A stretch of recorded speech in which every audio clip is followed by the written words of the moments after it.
Hi, I'm General Booty. I'm the quarterback at the University of Oklahoma, and you are now tuned into the greatest podcast on turf. Enjoy.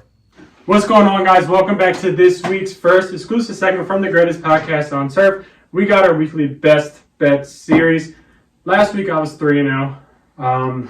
Tides are starting to change. Anthony got up early and talked a lot of shit to Vegas, to myself. And now we're pretty much even. He's 10-7 with a wash. I'm 11-10 with no wash. So pretty tight overall. We are 21-14 with one wash. 21-14 if you just want the general outcome. I'm going to talk about 6 spreads, over, under type things that we like. I dabbled into college a little bit. So with no further ado. Here we go. Starting off with a bang. Ryan dabbled into college this week. He struggled finding some football bets he liked. I found 4 that I really liked. We had a similarity.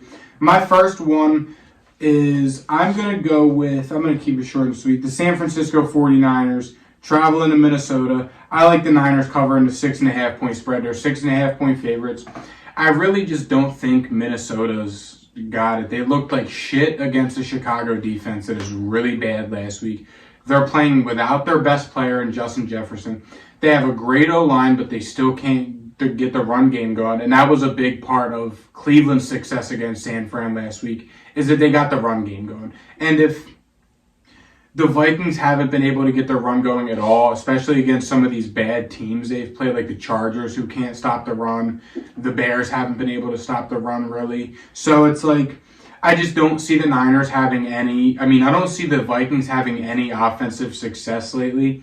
Now, obviously, this line could be subject to change. It is only Wednesday, October 18th at 7 p.m., so these lines are going to fluctuate a little bit, especially if, Debo don't play, Trent Williams, Christian McCaffrey, things that... It is a Monday night game, so there is a little bit more time for them guys to rest and get healthy. But either way, I like the Niners winning this game. I think a 6.5 point spread for a fully healthy Niners team, it's an easy cover versus the Vikings.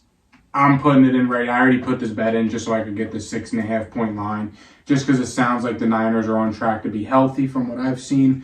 So give me the Niners minus 6.5 in Minnesota on Monday Night Football. All right, so I'm going to go ahead and get the college out of the way. The team that I'm locking in is Oklahoma against UCF, minus 19 at home, coming off a bye week. If this was still like a Lincoln Riley-led team, I wouldn't like this as much because I feel like this team would be sleeping after the Texas game. However, off the bye week, with a different coaching staff, a different type of culture that they're building, I think they're going to cover this 19-point spread. They're undefeated against the spread. They had a wash against Cincinnati. But other than that, they're undefeated against the spread. And I don't think UCF is too much of a problem. It's a Dylan Gabriel revenge game. And they're getting back healthy on the defensive side, especially after the bye week, which helped them out a lot. And that's the one I'm locking in. I'll give you 2 others that I also kind of like. Not locked in, just out there. You like it. I like it, but, do what you want. Georgia Tech against Boston College. I believe it's 4. Georgia Tech's at home.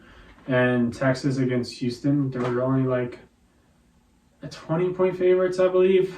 And Houston's really, really bad. I know they just beat West Virginia, but they are really, really bad. Suck. So, or West Virginia and Texas. They just beat West Virginia, right? Yeah.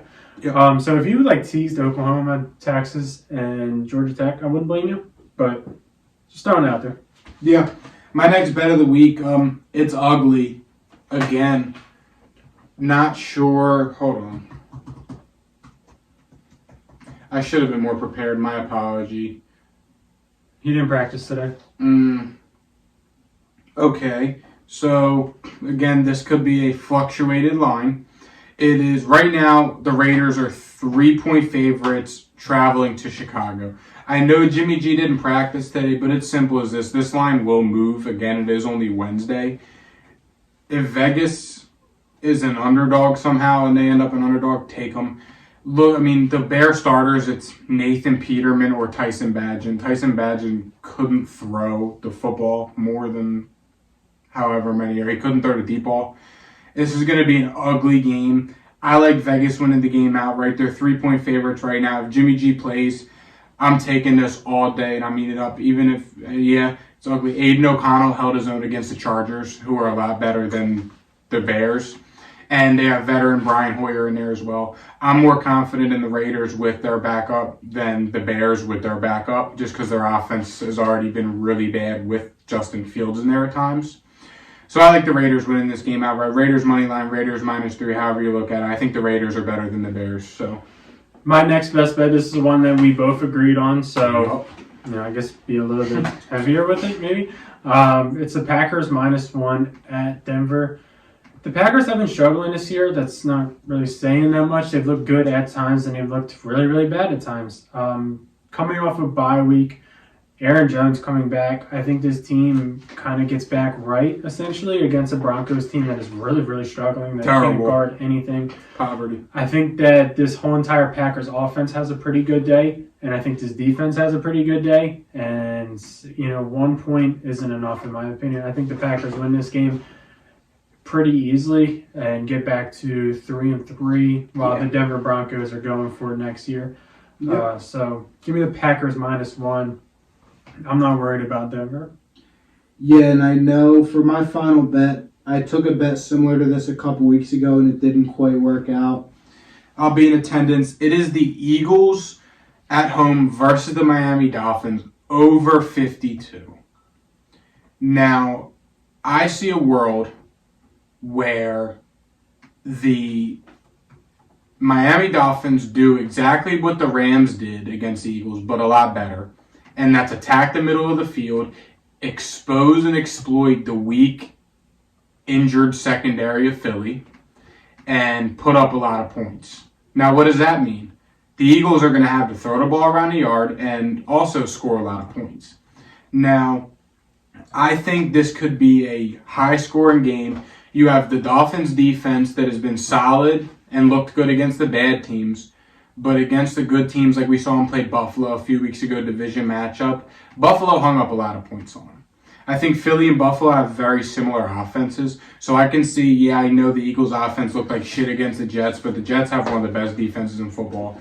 I think this is going to be a high-scoring game. It is Sunday Night Football.